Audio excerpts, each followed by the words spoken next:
সকাল 8:15 মানুষ কেউ অফিসে যাচ্ছিল, কেউ খেতে খামারে কাজ করতে যাচ্ছিল, লিটল বয় নামে একটা বোম মেরেছে তারা। আমি নিজে দেখে এসেছি জাপানের হিরোশিমাতে এই বোমের আঘাতে, পারমাণবিক এই বোমার রেডিয়েশনে আঘাতে বোম ব্লাস্ট হওয়ার পরে মুহূর্তের মধ্যে 1,40,000 নাই। একটা মানুষ পারেন এমন কিছু নাই, বিশ্বাস করতে হবে। মানুষ যা কল্পনা করতে পারে ওটা মানুষ করে দেখাতে পারে।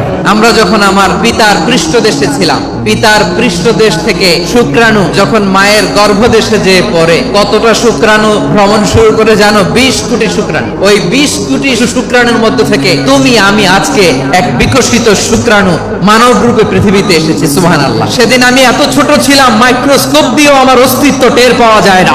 তারপরেও ওই প্রতিযোগিতায়, ওই কম্পিটিশনে যখন আমারে কেউ হারাতে পারে নাই, আল্লাহর জমিনেও আমারে কেউ হারাতে পারে না। হারার জন্য তোমার জন্মই হয় নাই, তুমি আসছোই জেতার জন্য। সুবহানাল্লাহ।